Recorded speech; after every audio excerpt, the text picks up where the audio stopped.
Genesis chapter 9, Beresheet Perek Tet.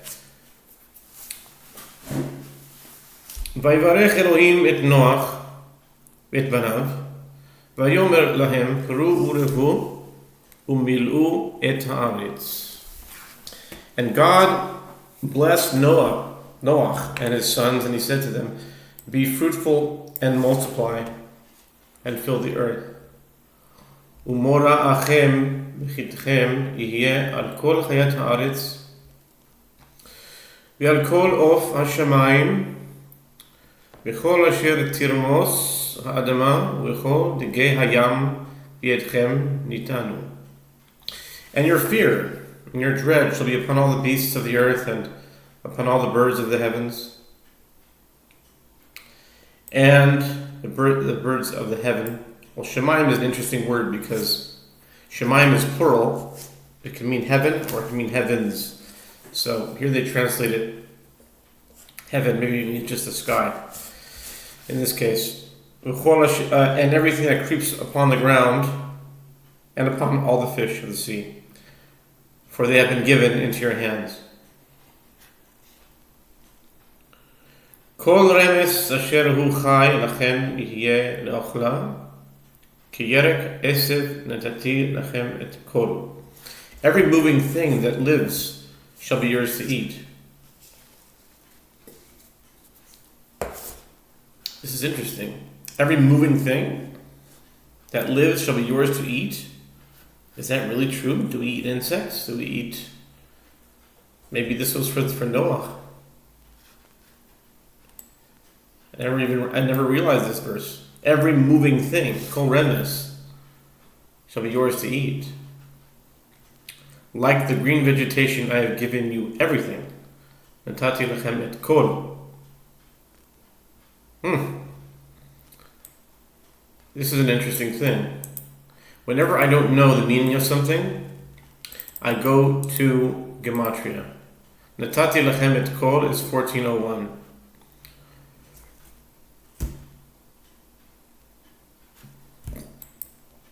Okay?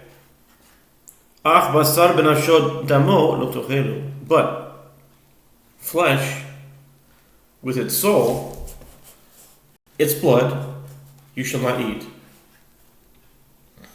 Ach et dimchem lenafshotechem edrosh miyad kol chaya edroshenu umiyad adam miyad ish achiv edrosh et nefesh ha'adam. But your blood, with your souls, I will demand an account. From the hand of every beast I will demand it, and from the hand of man, from the hand of each man his brother, I will demand the soul of man. Wow. It looks a little bit, there's a few things about this verse that bring questions that at first it looks a little bit redundant. It says, I will demand an account. In the hand of every beast I will demand it. And why is a beast being demanded? What did the beast do that it's demanded? And the hand of each man his brother. If it's every man, it includes why his brother is being brought in here. And then again it says, I will demand the soul of man. This is sort of cryptic. That's the word I was looking for. So I'll leave it at that. Shofech dam hadam be'adam damo yishafech, ki b'tzelem Elohim asa et hadam. Whoever sheds the blood of man, through man shall his blood be shed. For in the image of God he made man. Ve'atem peru urevu shirtzu ba'aretz urevu ba. And you, be fruitful and multiply, swarm upon the earth and multiply thereon. Vayomer Elohim el Noach ve'el banav ito lemor. And God said to Noah and to his sons with him, saying, Va'ani hineni mekim et briti itchem et zarachem acharechem. And behold, I am setting up my covenant with you and with your seed after you. Et kol nefesh achaya asher itchem ba'of ba'behema.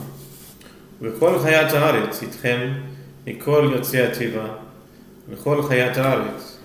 and with every living thing, with every living creature that is with you, among the fowl, among the cattle, and among all the beasts of the earth with you, of all those who came out of the ark, of all the living creatures of the earth. והקימותי את בריתי איתכם, ולא יכרת כל בשר עוד מימי המבול, ולא יהיה עוד מבול לשחט הארץ. And I will establish my covenant with you, and never again will all flesh be cut off by the flood waters, and there will never again be a flood to destroy the earth.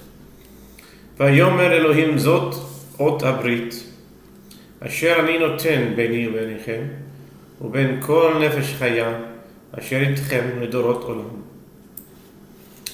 And God said, this is the sign of the covenant, which I am placing between me and between you, and between every living soul that is with you for everlasting generations. את קשתי נתתי בענן, והייתה לאות ברית, ביני ובין הארץ. My rainbow have I placed in the cloud, and it shall be for a sign of a covenant between myself and the earth. והיה בענני ענן על הארץ, ונראתה הקשת בענן. And it shall come to pass, when I cause clouds to come upon the earth, that the rainbow will appear in the cloud.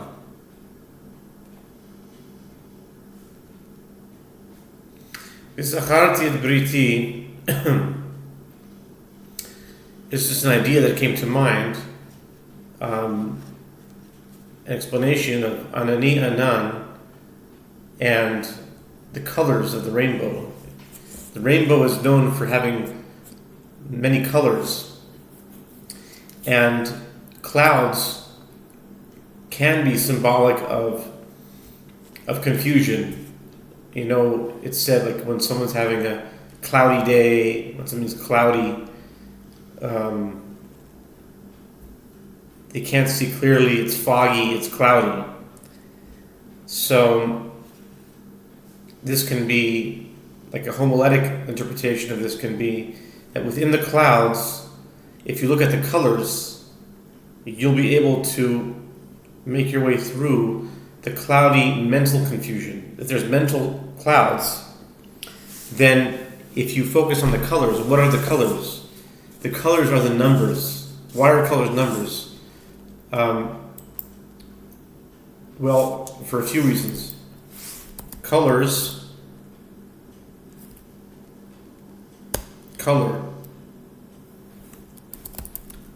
number. Oh, I thought they were the same in numeric value, but they're not.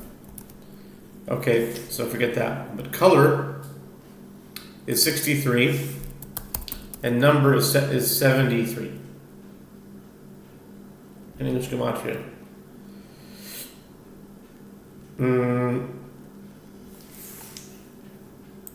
Okay, I was coming with an explanation, but that was my numerical explanation. I didn't really have that, but how about this one? The colors are frequencies. They have a certain number to it. You know, there's a number rating for every color. So it's like if you focus on the numbers, if you focus on the keshet, then you can go to the truth. The colors of the rainbow are directly related to numbers. And if you look in Aramaic, there's a word for truth. It's called kushta. Kashot, like you say in Beresheet, kashot or kushta is truth.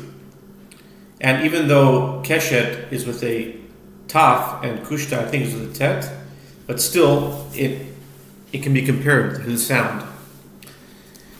And so when things are cloudy, anani anan, and you want to actually see the truth, let's not forget that this is the covenant to Noah.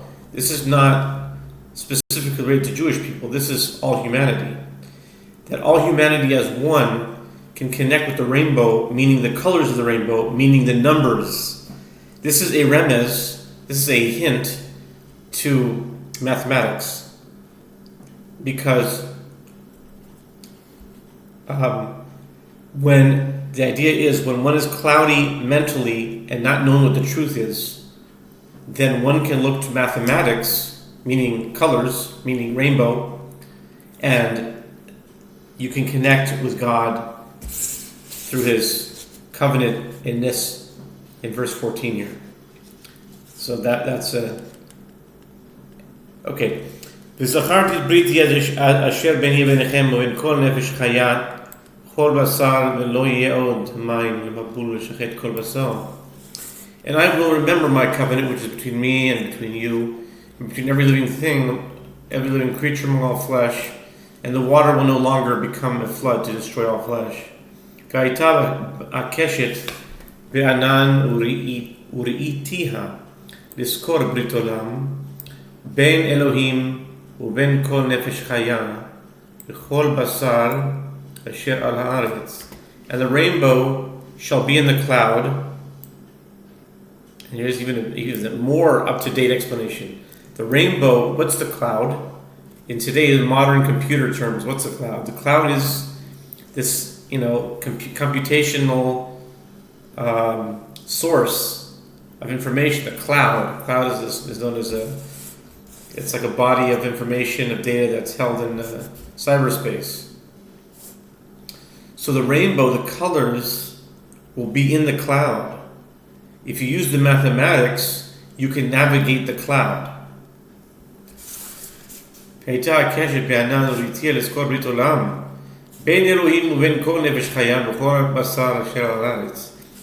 And the rainbow shall be in the cloud, and I will see it to remember the everlasting covenant between God and between every living creature among all flesh, which is on the earth. ויאמר אלוהים אל נוח, זאת אות הברית אשר הקימותי ביני ובין כל בשר אשר על הארץ.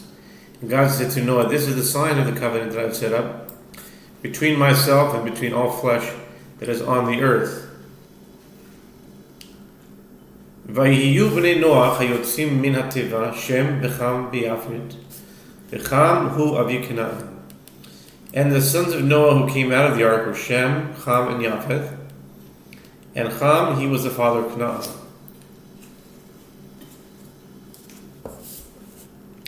שלושה אלה בני נוח ומאלה נפצה כל הארץ. These three were the sons of Noah, and from these the entire earth spread out. ויחל נוח איש האדמה וייטע כרם.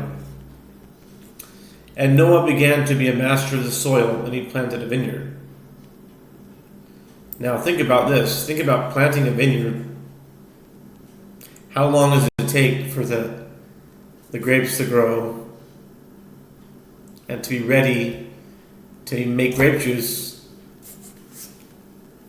And then, not once you have the grape juice, you have to let it sit for another who knows how long and make wine.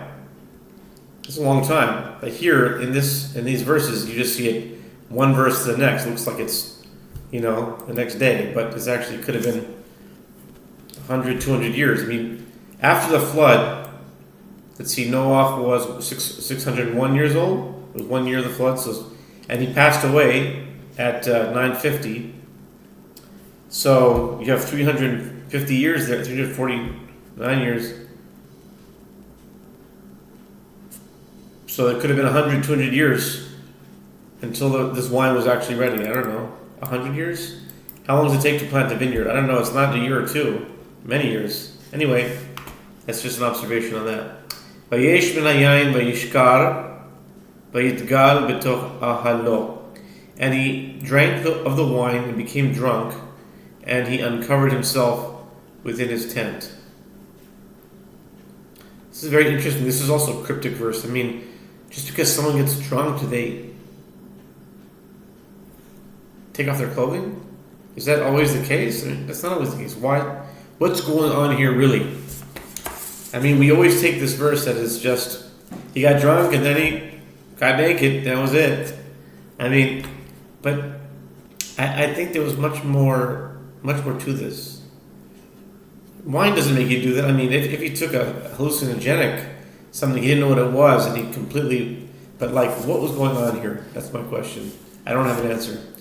Vayar Cham avi Canaan et ervat aviv, vayagel l'shnei achav b'chutz. And Cham, the father of Canaan, saw his father's nakedness, and he told his two brothers outside. Vayikach Shem v'yefet et hasimla, vayasimu al Shechem shneim, vayelchu achoranit. ויחסו את ערוות אביהם ופניהם האחרונית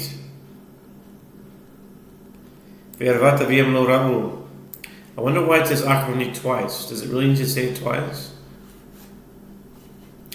Let's see. And Shem and Japheth took the garment and they placed it on both their shoulders and they walked backwards and they covered their father's nakedness and their faces were turned backwards so that they did not see their father's nakedness. They walked backwards and their faces were turned backwards. If they walk backwards, it implies that their faces were turned backwards. Again, these verses are open for interpretation, but just the revelation for that is somehow not coming to me right now, so I'll just leave it at that. Vayiketz Noach Mienu, Vayida et asher asa lo b'Noach katan. And Noach awoke from his wine, and he knew what his small son had done to him. The youngest son had done to him. Excuse me for a moment. Excuse me. Vayomer Arur Canaan Eved Avadim Yihye lechav.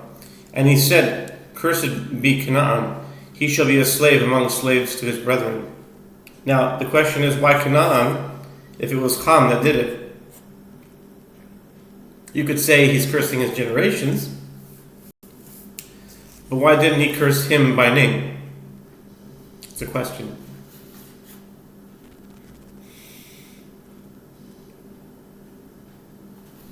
Okay. Vayomer Baruch Adonai Elohei Shem V'yehi Canaan Eved Lamo.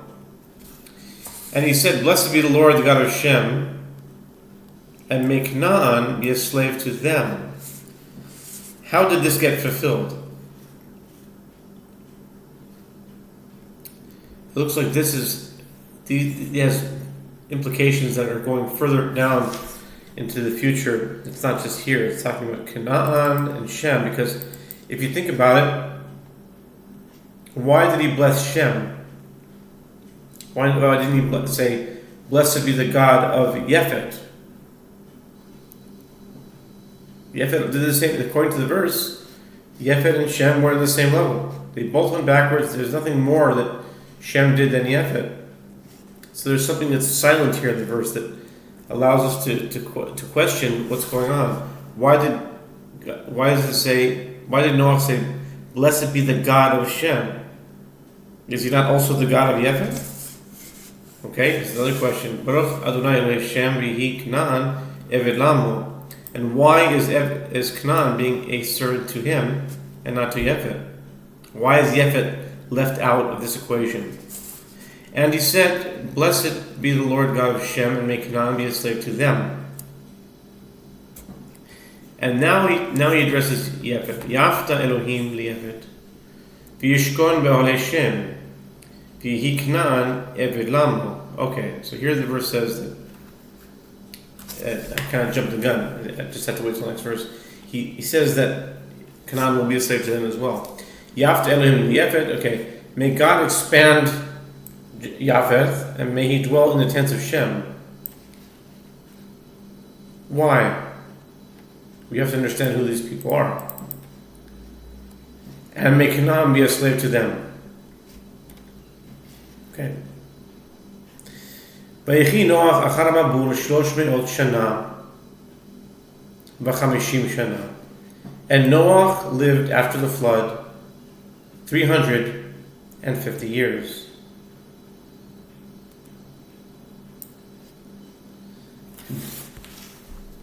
But it should really be 349 years. How is it that he died at 950? We're going to see this here.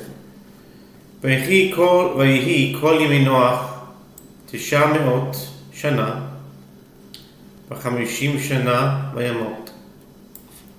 And all the days of Noah were 950 years, and he died. Okay? This is interesting. It says that he was 600 years old when he went into the ark for the flood. That flood lasted the whole year. 601 he left. That means that he only has 349 years left to go, according to these verses. But why does it say that he lived 350 years after the flood? He only really lived 349 years after the flood. So, there's a very simple explanation. Just really simple is like arithmetic. And common usage. Like, I'm just taking an example from YouTube. Like, in YouTube, if you make a video and you say, let's say you make a video on October 1st, right? And now it's November 15th. It will say it was made a month ago. It won't say a month and a half. It won't say 2 months. Even up until the last, even if it's one day before 2 months, it will just say 1 month.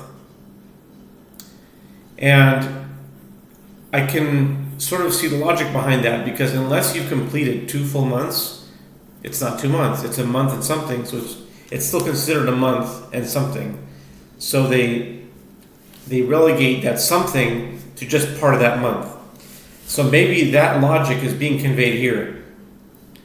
It says that he lived 350 years, right? But did he die on his birthday? No, he might have been, 950 and, 2 months old, or whatever.